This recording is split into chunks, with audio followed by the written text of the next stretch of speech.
Intended effect. When the figures were completed and made smooth by the sculptor, they received a coat of whitewash all over. This white is so beautiful and clear that our best and whitest paper appeared yellowish when compared with it. The painter came next and finished the figure.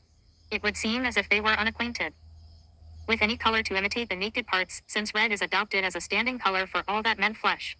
There are some exceptions indeed, for in certain instances when they intended to represent a fair lady by way of distinguishing her complexion from that of the men, they put on a yellow color to represent her flesh. Yet it cannot be supposed that they did not know how to reduce their red paints to a flesh color, for on some occasions where the red flesh is supposed to be seen through a thin veil, the tints are nearly of the natural color if we suppose the Egyptians to have been of the same hue as their successors, the present Copts, some of whom are nearly as fair as the Europeans. Their garments were generally white, and their ornaments formed the most difficult part when the artists had to employ red in the distribution of the four colors, in which they were very successful. When the figures were Beltozoni Batista, born in 5 November 1778, is one other person who conjectured the appearance of the ancient Egyptians. He actually went to Egypt and had written some graffiti on one of the walls. Most of the graffitis we have in Egypt are not useful, but behind me is one of the greatest graffitis you can find in modern history in Egypt. Giovanni Battista Bolzoni, one of the great treasure hunters we had in the last 2 centuries. He is one of the Italians who came. Understanding the importance of the Egyptians. But another thing that he did was steal or take the statue of young Agamemnon. If you don't know, young Agamemnon is a statue of a apparently black man, according to the Europeans. And they called it Memnon because Memnon was an Ethiopian king who was supposedly the founder of places like Egypt and other Ethiopian states. He was the king of the Ethiopians. But Giovanni Bolzoni was a product of his time, and by their time, they believed that the Egyptians were predecessors to the Copts.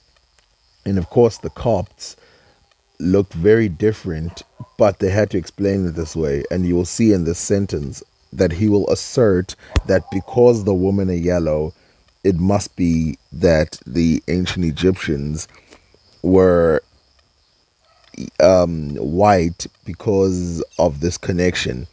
But he only asserts this as a could be, as a proposal, not necessarily being sure of it. As he mentions in other parts, it's apparent that some of the statues have been taken from a model of an Ethiopian.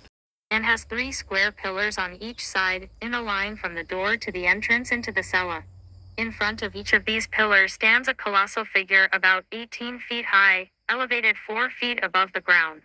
We may here see how the sculpture of primitive ages differs from that of the more modern school.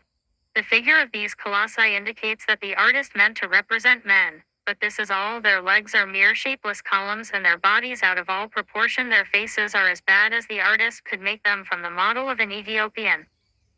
They have the usual mitres on their heads, and are adorned on the lower part of their bodies with curious appendages, not unlike the tobacco pouches used among the Highlanders, though I hope no one will suppose that I mean to suggest a comparison between the two nations.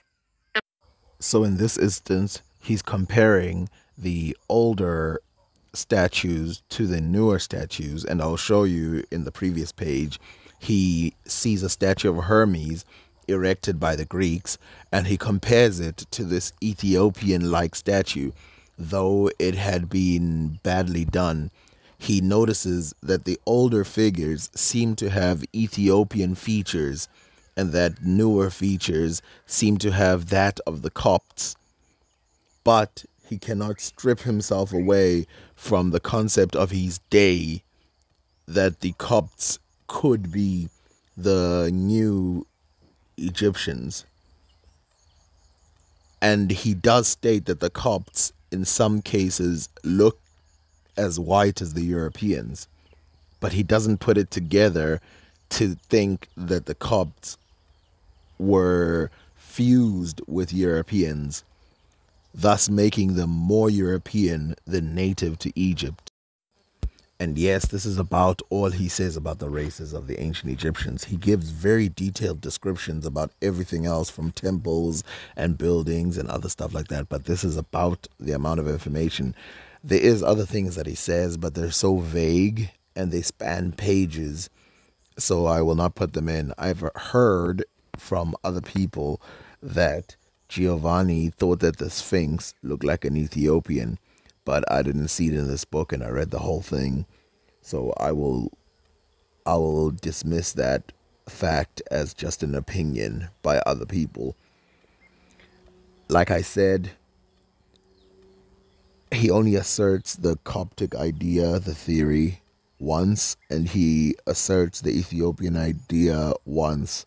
So I leave this as a vague contradiction, and I neither accept or deny the idea that he said that the Ethiopians or the Egyptians were black or white.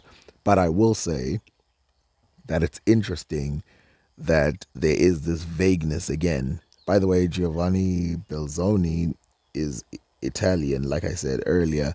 So again, you have someone from a completely different nation who looks at an Egyptian statue and sees an Ethiopian. But keep in mind, the yellow of the woman made him think that the Copts could be descendants. It wasn't anything real outside of that. It wasn't the men themselves.